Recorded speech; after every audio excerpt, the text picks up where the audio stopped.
அஸ்ஸலாமு அலைக்கும் வரஹ்மத்துல்லாஹி தஆலா வபரகாத்துஹு. 5 நிமிட மதரசா குர்ஆன் ஹதீஸின் ஒளியில் 1வது தலைப்பு இஸ்லாமிய வரலாறு. அல்லாஹ் எழுதுகோலை படைத்தான். அல்லாஹ் தஆலா நிரந்தரமானவன், அவனே அனைத்தையும் படைத்தவன். ஒரு நாள் அவனின் ஆணைக்கிணங்க அகிலம் யாவும் அழிந்துவிடும். புனித குர்ஆனில் அல்லாஹ் கூறுகிறான், குல்லு மன் அலைஹா ஃபான் வ யப்கா வஜ்ஹு ரப்பிக துல் ஜலாலி வல் இக்ராம். அனைத்தும் அழிந்துவிடும், உமது இறைவனின் மாண்பு மட்டுமே நிலைத்திருக்கும் என்பதாக சூரா அர் ரஹ்மானிலே பேசுகிறான். நபி ஸல்லல்லாஹு அலைஹி வஸல்லம் அவர்களும் அருளியதாக ஹஜ்ரத் உபாதா பின் சாமித் ரலியல்லாஹு அவர்கள் கூறுகிறார்கள், இந்த உலக பொருட்களில் அல்லாஹ் தஆலா முதலில் எழுதுகோலை படைத்து எழுதுமாறு அதற்கு உத்தரவிட்டான். என் இறைவா, நான் எதை எழுத என அந்த எழுதுகோல் வினவியது. மறுமை நாள் வரையிலான அகில உலகத்தின் விதியை எழுது என்றான். பிறகு அந்த எழுதுகோல் அன்று முதல் கியாமத் நாள் வரையிலான அனைத்து விஷயங்களையும் எழுதியது.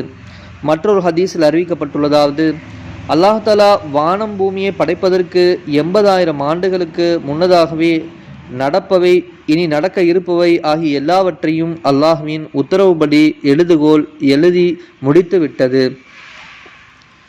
2வது தலைப்பு அல்லாஹ்வின் ஆற்றல். வானம். அல்லாஹ் தஆலா நமக்கு மேலே உறுதிமிக்க வானத்தை படைத்துள்ளான். வெளிச்சத்திற்கு அதில் நிலவையும் சூரியனையும் ஒளி வீசும் நட்சத்திரங்களையும் அமைத்தான். மேலும் அவை பூமியில் விழுந்திடாமல் எவ்வித தாங்கும் விசையின்றி தடுத்து வைத்துள்ளவனும் அவனே. மனிதன் ஒரு இலகுவான பொருளை கூட எந்த தாங்கலுமின்றி ஆகாயத்தில் நிற்க வைக்க முடியாது எனும்போது, அல்லாஹ் தஆலா பல்லாயிரக்கணக்கான ஆண்டுகளாக வானத்தை தூணின்று நிறுத்தி வைத்திருப்பதன் மூலம் தனது எல்லையில்லா வல்லமையை வெளிப்படுத்தியுள்ளான். இதை பற்றி சிந்திக்குமாறு மக்களுக்கு அழைப்பும் விடுத்து கூறுகிறான். அவர்கள் பார்க்கவில்லையா வானத்தை தூணின்றி எவ்வாறு உயர்த்தப்பட்டுள்ளது என்பதாக சூரா காசியாவிலே அல்லாஹ் பேசுகிறான். 3வது தலைப்பு ஒரு ஃபர்லை பற்றி. சில விஷயங்களை ஈமான் கொள்வது. நபி ஸல்லல்லாஹு அலைஹி வஸல்லம் அவர்கள் கூறினார்கள், ஒரு அடியான் 4 விஷயங்கள் மீது ஈமான் கொள்ளாதவரை முஃமினாக முடியாது. 1வது, வணக்கத்திற்கு உரியவன் அல்லாஹ்வை தவிர வேறு யாருமில்லை என சாட்சி கூறுவது. 2வது, நான் அல்லாஹ்வின் திருத்தூதர், அல்லாஹ் என்னை உண்மையை கொண்டு அனுப்பியுள்ளான் எனவும் சாட்சி கூறுவது. 3வது, இறந்த பின் மீண்டும் உயிர் பெறுவதை நம்புவது. 4வது, விதியை நம்புவது. இந்த ஹதீஸ் அலி ரலியல்லாஹு அவர்கள் அறிவித்ததாக திர்மிதி ஷரீஃபிலே பதிவு செய்யப்படுகிறது.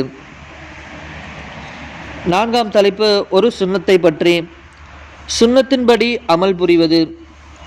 நபி ஸல்லல்லாஹு அலைஹி வஸல்லம் அவர்கள் கூறினார்கள்,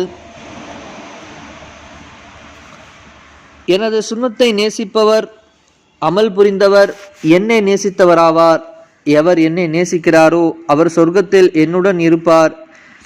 இந்த ஹதீஸை அனஸ் ரலியல்லாஹு அவர்கள் அறிவித்ததாக திருமிதி ஹதீஸ் ஷரீஃபிலே பதிவு செய்யப்படுகிறது. 5வது தலைப்பு ஒரு முக்கிய அமலின் சிறப்பு. காலையில் ஓத வேண்டிய துஆ.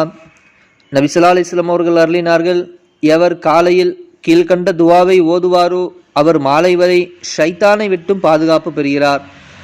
அவுது பில்லாஹி சமீஅல் அலீம் மினஷ் ஷைத்தானிர் ரஜீம். அவுது பில்லாஹி சமீஅல் அலீம் மினஷ் ஷைத்தானிர் ரஜீம். இதன் பொருளாவது, கேட்பவனும் அறிந்தவனுமான அல்லாஹ் தஆலாவிடம் விரட்டப்பட்ட ஷைத்தானின் தீங்கிலிருந்து பாதுகாப்பு தேடுகிறேன் என்பதாகும். 6வது தலைப்பு ஒரு பாவத்தை பற்றி. அண்டை விட்டாரை துன்புறுத்தாதீர். அண்டை வீட்டாரை துன்புறுத்தியவர் சுவனம் புகமாட்டார் என நபி ஸல்லல்லாஹு அலைஹி வஸல்லம் அவர்கள் கூறியதாக அபூ ஹுரைரா ரலியல்லாஹு அவர்கள் அறிவிக்கின்றார்கள். ஹதீஸை முஸ்லிம் ஹதீஸ் கிரந்தத்திலே பதிவு செய்யப்படுகிறது. 7வது தலைப்பு உலகத்தை பற்றி. ஹலால் ஹராமை அறியுங்கள்.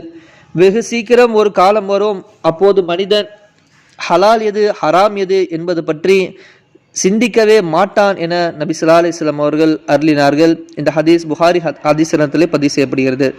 8வது தலைப்பு மறுமையை பற்றி. மறுமையில் குற்றவாளிகளின் நிலை.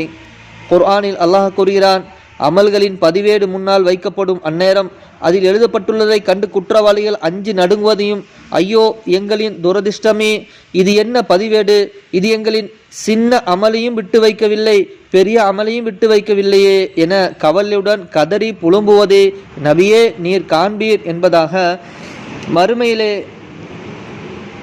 அல்லாஹுக்கு மாறு செய்வோரின் நஷ்ட நிலையை அல்லாஹ் காட்சிப்படுத்துகிறான். சூரா கஹஃபிலே 49வது ஆயத்திலே.